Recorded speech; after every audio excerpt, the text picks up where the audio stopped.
Good morning, good afternoon and good evening, wherever you are and whatever you're doing. I hope you're having a fantastic day. In this video, I'm going to give you a rundown of the absolute best armor sets for any build type, and of course where to get them. Whether you need something light and nimble, or you just want the most tanky and efficient set possible, this video has got you covered. Super quickly before we jump in, there's no hard and fast rule for what is light and what is heavy because your equip load is always changing. It's obviously all based on your own stats and talismans. However, the general rule for a mid-game build with around 20 endurance and some talismans is going to be that a set is considered light if it weighs less than 25. From 25 to 33 it will be medium, and anything above that is probably going to be heavy. Obviously you have loads of ways to artificially increase this, such as the Arsenal, Charm and Erdtree's favour talismans, meaning you can wear heavier armour and still stay light or medium, but we'll work with the base values for the purposes of this video. So first we'll review light sets, followed by medium and then heavy later on. Let's get into it. We'll move into number 1, the Shining Horned Headband. As we get toward the end of the video and I reveal my other choices, it will become clear why some of these choices are specific armor pieces and some of them are whole entire sets. So I'll review them all individually as we go, and it will all come together during the last tip. The reason I've called out this one is because it's one of very few armor pieces in the game that buffs up a particular thing. In this case, that thing being the Ancestral Infant's Head. Also, who doesn't want to wear a headband decorated by a pair of shining horns? It looks super cool. It's one of the heavier headpieces that we'll be wearing, right on the border of being considered medium weight at 3.3. But the stats aren't bad. It looks very cool, and as you can see here, combined with the Ancestral Infant's Head, it's a very fun to use item. And the Shining Horned Headband is a guaranteed drop from a particular ancestral follower shaman, which can be found singing in the smaller ruins north of the Ancestral Woods.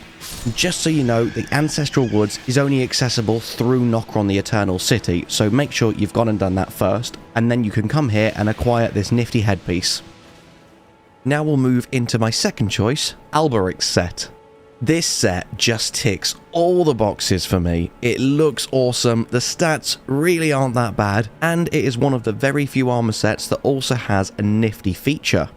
As I'm giving you a little tour of the set, I'll just call out for you that the entire set can be found in the main hall of the Fortified Manor in Lanedale Royal Capital, and it is right by the first floor site of Grace, right near the Fortified Manor. Another few awesome things about this set is how customizable it is. You are able to alter both the hat, which will remove everything to show only a blindfold, and the chest to remove the cape. So you can combine these pieces with a few other armor sets to make yourself look really cool. And all of the armor pieces, bar the legs, give you a 5% increase to Thorn Sorceries, or a maximum of 15% if you're wearing the head, the chest and the arms.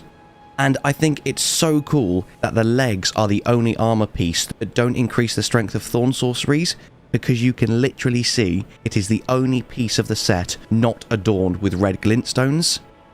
As the description of all three other pieces of the set say, set with red glintstones said to be formed by the blood of sacrifices, strengthens Thorn Sorcery. So a really great set for many reasons. Now we'll move on to the next one, Gold Mask set, specifically the Helm. The headpiece, the Radiant Gold Mask, can be found much earlier than the rest of the set, which is great for people going for efficiency over fashion because it's also the most important piece of the set.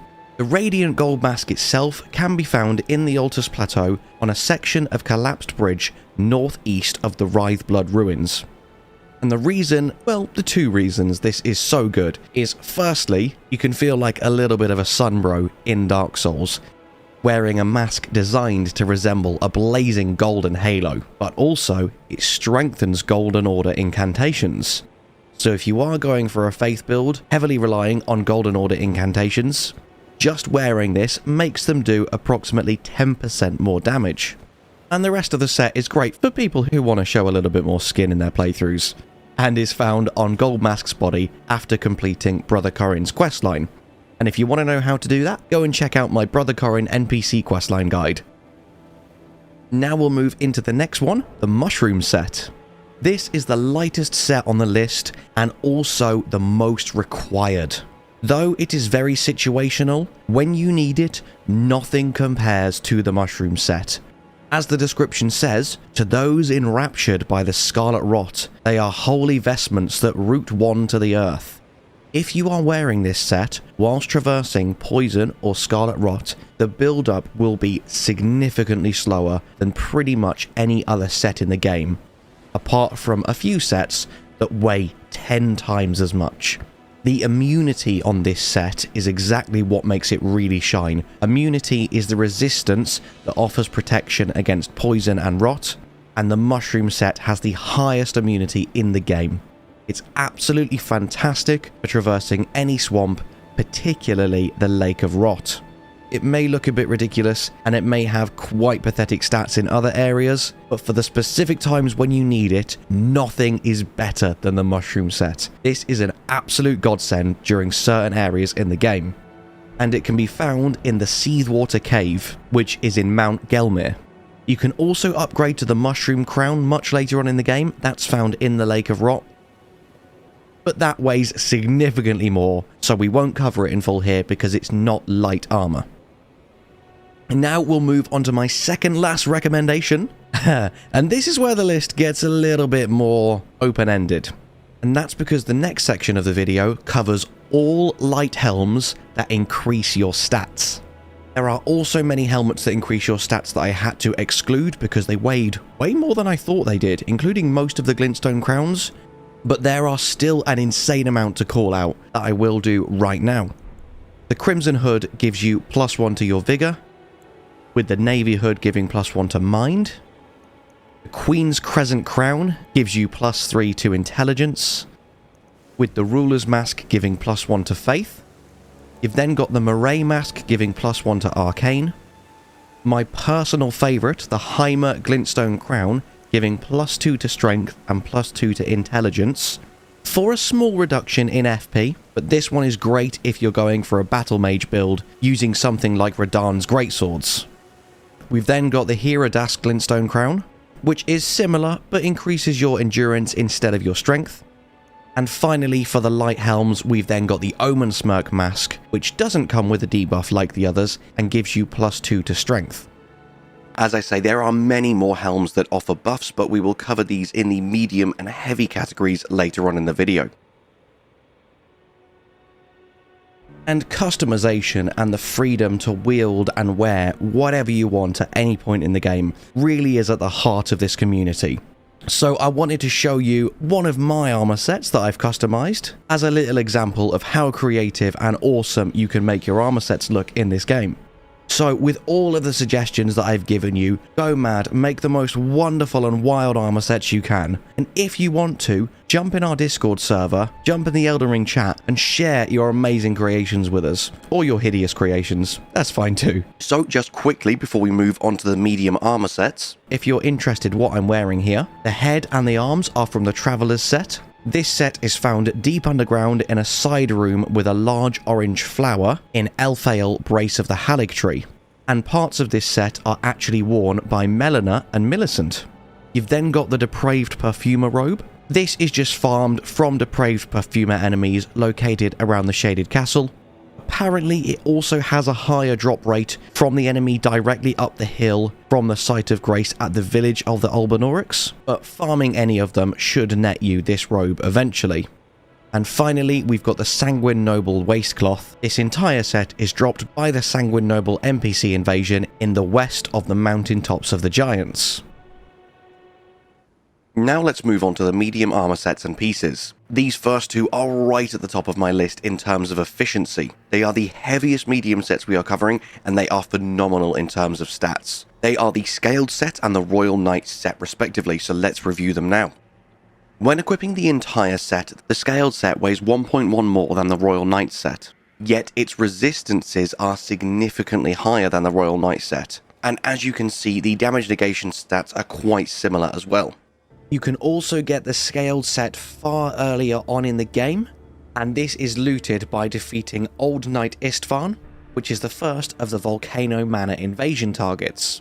Overall, the Scaled set is a set you get fairly early on in the game. However, if you're looking for something a little bit more regal and it is slightly above the weight limit that you're going for, then look no further than the Royal Knight set. This is acquired much later on in the game and can be purchased from Finger Reader Enya once you've defeated Loretta, Knight of the Haligtree. This is the version of Loretta at the end of the Haligtree, not the one in Caria Manor, hence why I said it's acquired much later on in the game. I'm personally not a huge fan of how this looks. I do think it looks a little bit silly, but there is no denying how regal and elegant the colours are. In a way, it does look very cool. Also, you learn a little bit about Loretta, and she was quite an awesome, very wholesome and friendly knight. Loretta, once a royal Carian knight, went on a journey in search of a haven for the Albinaurics, and determined that the Haligtree was their best chance for eventual salvation. Now we'll move on to my next pick, Melania's set. This one is pretty much purely on here, because who wouldn't want to cosplay as Melania? Everything about this character is absolutely awesome, including, of course, the armor set. Being able to wield her blade and wear her armor once you've defeated her makes you feel so ridiculously badass, and is exactly why I cosplayed as Melania throughout the entirety of the crumbling Farum Azula. Of course, you get Melania's set once you've defeated her. Again, you can purchase it from Enya at the Round Table Hold. There's nothing more to say for this one apart from how incredibly awesome does this look. So now we'll move on to the next one, the Elden Lord set. I'm personally not a huge fan of the Elden Lord set. I don't think it looks that great. I totally get that you are literally just cosplaying as Godfrey the First Elden Lord, and the flavor text on the armor set is very badass. It has some really cool connotations, but I think the set itself looks very naff. I've pretty much put it on here because it's one of the last obtainable armor sets in the game, and I know there'd be that one guy in the comments going, "Oh my god, I can't believe you didn't put the Elden Lord armor set on your list." So there it is. Now we'll move into the next one, the Ronin set. This is the armor set that Yura's wearing, but you can only obtain it once he has been possessed by Shabriri. This doesn't mean that you have to finish his questline. Even if he dies, his body will still be possessed by Shabriri, and therefore you can still meet him in the mountaintops of the giants and get this set. But it is advised to complete Yura's questline because it's very awesome and there is some amazing loot along the way. This set is totally badass, definitely one of my favourites in the game. I just genuinely adore the aesthetic, the style, the look, everything about this armor set. It is very, very cool and up there as one of my favourites in the whole of Elden Ring. So now we'll move on to the next one, and this is talking about all of the medium weight helms with stat improvements. We are going to start out with the Envoy Crown. This one doesn't specifically boost any stats, but it's too funky to not include on the list. And if you didn't know, it does raise the potency of bubble-based skills. I totally wish this was part of a full set that you could acquire. I love it. It's so ridiculous and amazing all at the same time. Next up, we have both the Silver Tear Mask and the Albinauric Mask, both of which increase your arcane, but also come with a debuff. The Albinauric Mask increases your arcane by 4, but reduces the recovery effects of the Flask of Crimson Tears, and the Silver Tear Mask increases it by 8, but vastly reduces your physical attack power. Both look equal parts amazing and ridiculous. I'm sure there are some armor sets you can use that will enhance the ridiculousness of the Albinauric Mask, and I would love to know if you have any examples. And then next, of course, we'll take a look at all the Glintstone Crowns. They all have various stat improvements, but also debuffs along with them. So you've got the Karalos Glintstone Crown, which increases int but reduces stamina. The Alivinus Glintstone Crown, which also increases int but reduces HP. The Twin Sage, which has the effects of both combined, so it doubles the int buff to +6 instead of +3, but reduces both health and stamina. Then you've got the Witches, which increases int and arcane at the detriment of stamina. The Lazuli, which is int and dex at the detriment of HP.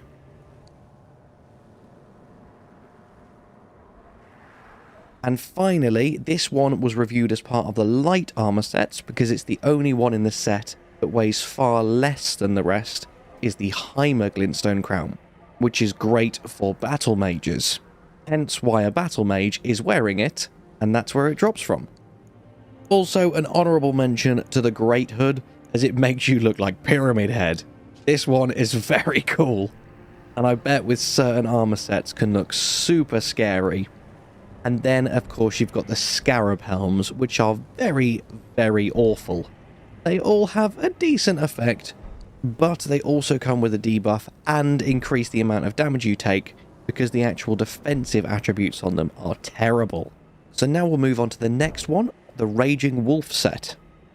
In a lot of ways, the Raging Wolf set can be treated as a very light version of the Scaled set, in that it is one of the most efficiently statted armor sets in the game, but it's far lighter.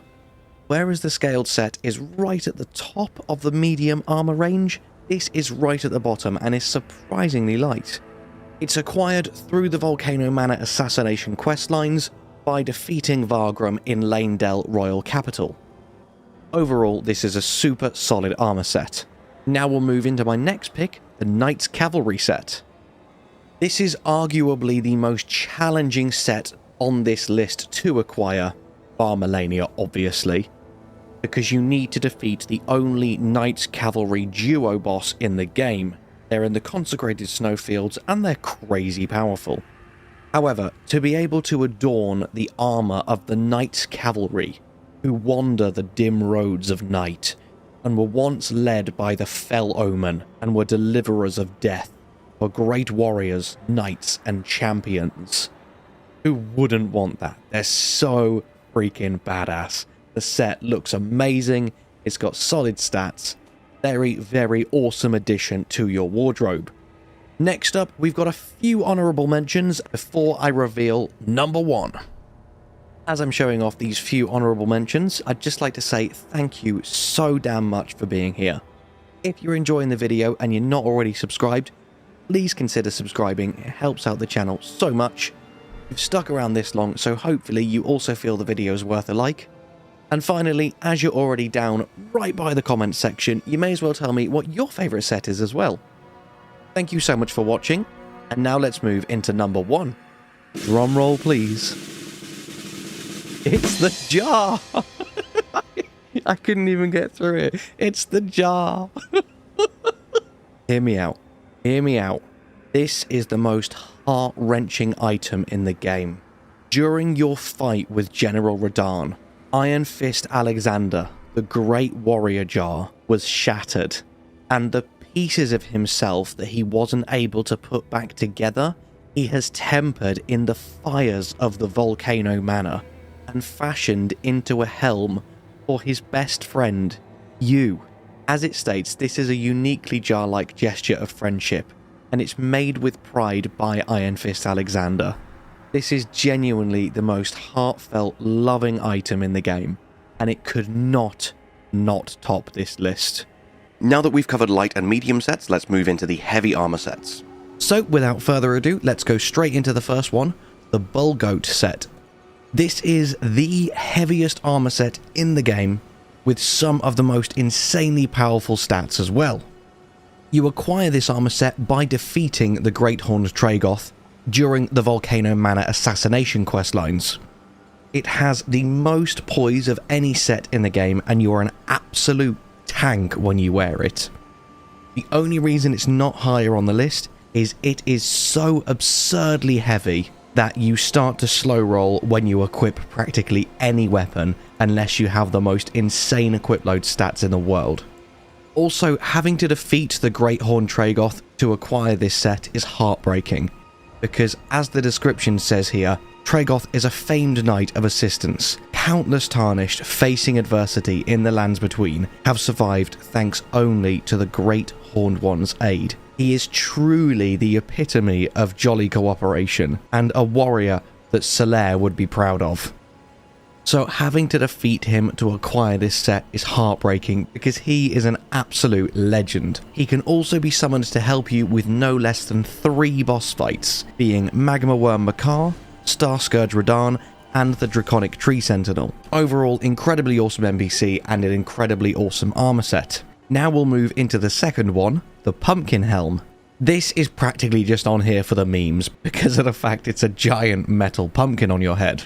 This is an individual piece, it doesn't belong to any set, and it does have a unique skill in that it reduces damage from headshots and impacts. It has a chance to drop from any lesser Mad Pumpkin enemy, but don't worry if you don't get it, because aside from for the memes and the gimmick, it isn't actually that good. It weighs a ton, more than any other helm in the game, and the stats aren't that great. Like if you compare it here to the Bullgoat helm, that has better stats in pretty much every single category and is lighter. Also, the description of this helm is quite dark. The inside of the helm is pitch black, keeping the crazed warrior within from panicking. And perhaps its rather roomy interior also helps alleviate feelings of pressure and claustrophobia. So, it's just pitch black. Screw this helm. Change my mind, take it off the list, hate it.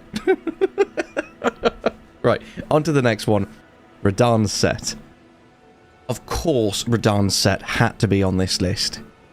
It is top tier in so many ways. It looks incredibly cool, and considering it's one of the more lightweight heavy sets, its stats are amazing.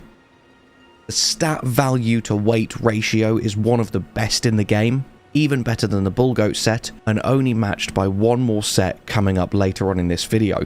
Also, it's worn by General Radahn, one of the most cool characters in Elden Ring. The golden lion on the armor is said to symbolize Godfrey, the first Elden Lord, and his beast regent, Serosh. From Radahn's youngest years, he was naturally captivated by the Lord of the battlefield. And the helm with the flowing red hair. Radahn inherited the furious flaming red hair of his father, Radagon, and is fond of its heroic implications. Everything about this set is super badass. It's light enough that I can dual wield the Star Scourge Greatsword and not be over encumbered. So now we'll move on to the next one. This is a special spot reserved for all of the heavy helms that give you stat increases. Firstly, we'll take a look at some of the imp heads. There are actually 6 of these in the game. You've got the cat, the corpse, the elder, the fanged, the long-tongued, and the wolf. Each of them is found in a different location and in a different way. Some of them are looted specifically on the ground, whereas some of them are rare drops from imps and you need to grind a bit longer for them. Every single one of them gives you +2 in a different stat, and the only 2 stats not covered by the imp helms are Vigor and Mind. They all weigh a tremendous amount for the resistances and damage negation that they offer. They're not the most efficient in terms of that, but they're very unique and they offer you a small stat boost, so they do offer some value in that respect. And the other one I wanted to give a shout out to is the upgrade to the mushroom head, the mushroom crown. Again, its stats aren't amazing, but just like the mushroom head, it has amazing resistances, especially when it comes to immunity and robustness, and also has a special feature that it increases your damage by 10% for 20 seconds after you or an enemy suffer poison or scarlet rot. This stacks with other poison proc activated buffs, and you can even trigger it yourself by eating a raw meat dumpling for an instant +10 to all damage that you deal. The buff has a fixed duration of 20 seconds even if you cure the poison. So if timed with other buffs in short bursts, you can become really lethal with this crown. Now we'll move on to my next pick, the Crucible Knight sets. You've got the Crucible Tree set and the Crucible Axe set. And they both have near identical resistances and very similar damage negation. So really, if you do want to wield one of these, it's just whichever one you think looks the coolest. The Crucible Axe set is dropped by Crucible Knight Ordovis, and the Crucible Tree set is found in a chest behind Crucible Knight Siluria. I personally prefer Siluria's set, I just think she looks a bit more awesome. The Axe set is very cool, but I really like the helm of the Tree set. And also, every single piece of the Crucible Knight armor sets give you a 3.5% damage increase to all aspect of the Crucible incantations. So if you wear the whole set and you're going for a faith build utilizing some of them aspect incantations, this set can make them deal significantly more damage. It's also one of my most used sets throughout the Things You Missed playthrough, because I just think it looks that cool. Now we'll move into the final one, and that is Lionel's set. Lionel the Lionhearted is a very cool NPC, and fairly reminiscent of Onion Bro from the Dark Souls series. With his perfectly round armor set, and all of the armor pieces just making him look like a big bundle of joy, you can't help but love Lionel. And along with the fact that upon meeting the exiled Fia, he declared himself her father, effectively adopting her and becoming her loyal companion and protector. That, combined with the fact that his nickname is the Lionhearted, you know he is an absolute sweetheart, so chivalrous and just a genuine legend. His armor set is really solid and is a great alternative to the Bull Goat set if you don't quite have the equip load needed to wear that one in full. The stats for Lionel's set are just amazing, though it does mean you'll be walking around looking like this for your full playthrough. Let me know what your favourite armor sets are in the comments. That is it for me. Thank you so much as always for watching. And as always, I hope you have an amazing day, and I'll see you in the next one. Bye bye.